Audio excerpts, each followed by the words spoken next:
Net দুনিয়ায় viral কলকাতার রাজবাড়ির জেনুইন রিভিউ তোমাদের সাথে আজকে শেয়ার করব। চলো। হ্যালো গাইস, আমি নিনি। Welcome back to my channel নিনিস mini vlog. Kolkata রাজবাড়ির খাবার কেমন, অ্যাম্বিয়েন্স কেমন আর তাদের বিহেভিয়ার কেমন তোমাদের সাথে আজকে শেয়ার করি। চলো, প্রথমেই বলে দিই, গড়িয়াহাটের রাজবাড়িটায় আসলে কিন্তু অবশ্যই করে তোমরা নামটা লিখিয়েই আসবে, কারণ এদের রেস্টুরেন্টটা কিন্তু খুবই ছোট আর সিটিংটাও কিন্তু খুবই ছোট, তার জন্য কিন্তু টাইম লাগতে পারে। রিসেন্ট মেনু কার্ডটা তোমাদের সাথে শেয়ার করলাম, তোমরা কিন্তু ভিডিওটা পজ করে অথবা স্ক্রিনশট নিয়ে দেখে নিতে পারো।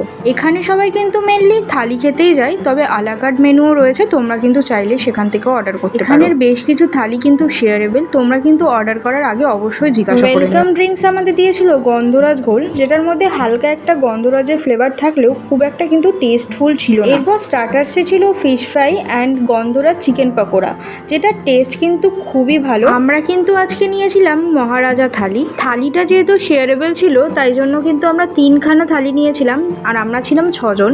অর্ডার দেওয়ার সাথে সাথেই কিন্তু আমরা খাবার পেয়ে গেছিলাম, কিন্তু খাবারগুলো কিন্তু খুব একটা গরম ছিল না। আর একটা জিনিস বলে দিই, যেইগুলো শেয়ারেবল থালি আছে না, সেইগুলো কিন্তু আনলিমিটেড নয়।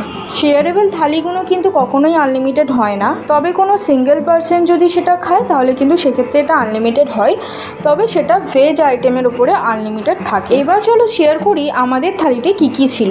এটা ছিল ভেটকি ভাপা, তারপর ছিল মাটন কষা, চিংড়ি মালাইকারি, শুক্তো, সোনামুগ ডাল আর ছানার কোপ্তা। তার সাথে কি ডেজার্ট ছিল পরে কিন্তু তোমাদের সাথে সেটাও শেয়ার করব। প্রত্যেকটা খাবার কিন্তু দেওয়া ছিল মাটির পাত্রে। সোনামুগ ডালের মধ্যে কিন্তু দুখানা অপশন থাকে, মাছের মাথা দিয়ে ডাল আর সোনামুগ ডাল।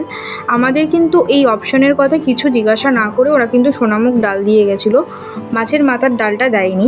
তবে এটা কিন্তু বেশ ভালোই খেতে লাগছিল, আমাদের কিন্তু সেটা নিয়ে কোনো আক্ষেপ নেই। তো ঝুরঝুরে আলু ভাজা দিয়ে সোনামুগ ডাল মেখে খেতে কিন্তু দুর্দান্ত লাগে। সাথে কিন্তু এক টুকরো লেবুও দেওয়া ছিল, তো ভাত ডাল আর লেবু চেপে একটু খেলাম, এটাও কিন্তু দুর্দান্ত লাগছিল। আর আলু ভাজাগুলো কিন্তু ছিল বেশ ক্রিস্পি, আর সাথে কিন্তু ডালটার মধ্যে কড়াইশুঁটি, ফুলকপি আরও অনেক সবজি কিন্তু অ্যাড করা ছিল, যার জন্য কিন্তু বেশ ভালো লাগছিল। তারপরে আমি একটু শুক্তো দিয়ে টেস্ট করলাম, শুক্তোটা কিন্তু আমার মোটামুটি লেগেছে, খুব একটা কিন্তু ভালো ছিল না। এবার পাতে নিয়ে নিলাম ছানার কোপ্তা।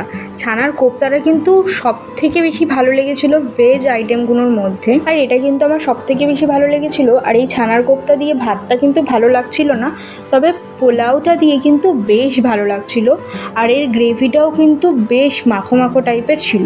আমার কিন্তু এটা সব থেকে বেশি ভালো লেগেছে। মেনুতে কিন্তু লেখা ছিল যে চিংড়ি মাছ যদি ছোট সাইজ হয় তাহলে কিন্তু 2 পিস করে দেওয়া হবে, তাই ওরা কিন্তু আবারও আমাদেরকে 1 পিস করে এক্সট্রা দিয়ে গেল। এবার চলো একটু ভেটকি ভাপা দিয়ে ট্রাই করা যাক ভাত।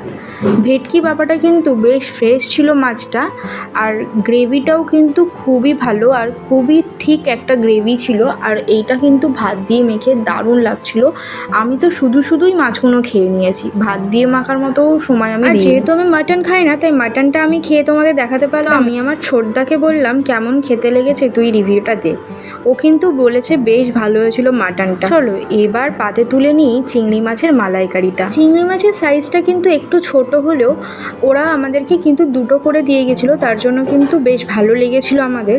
আর অ্যাজ ইউজুয়াল চিংড়ি মাছটাও কিন্তু দুর্দান্ত খেতে ছিল। আমার কিন্তু ফেভারিট মাছ হচ্ছে চিংড়ি মাছ, তো আমি তো বেশ জমিয়ে খেয়েছি। ডেজার্টে কিন্তু ছিল পায়েস, রসমালাই, দই, চাটনি, পাঁপড়। তবে ডেজার্ট আমি কিন্তু কিছুই ট্রাই করিনি, আমি শুধু খেয়েছিলাম চাটনি আর পাঁপড়টা। তবে দাদা কিন্তু ডেজার্টের মধ্যে সমস্ত কিছু ট্রাই করে বলেছিল শুধুমাত্র দইটাই খারাপ ছিল, বাকি সমস্ত কিছু কিন্তু খুবই টেস্টি ছিল। ইভেন পায়েসটাও কিন্তু খুব ভালো ছিল, মিষ্টির ব্যালেন্সিংটাও কিন্তু খুব ভালো। আমি শেষ পাতে একটু ফিশ ফ্রাই বাঁচিয়ে রেখেছিলাম, সেটাই খেয়ে নিলাম। শেষে এটাই বলবো, ওদের খাবার কোয়ালিটি ভালো হলেও কোয়ান্টিটি কিন্তু খুবই কম ছিল, যার জন্য আমাদের কিন্তু এক্সট্রা করে 2 প্লেট ভাত নিতে হয়েছিল, যেখানে এটা শেয়ারেবল লেখা ছিল। অ্যাম্বিয়েন্স কেমন ছিল সেটা জানার জন্য আমার প্রিভিয়াস ভিডিওটা চেক করতে পারো। আমার ভিডিও দেখে তোমাদের যদি একটু হেল্প হয়ে থাকে তাহলে অবশ্যই সাবস্ক্রাইব করে পাশে থেকো।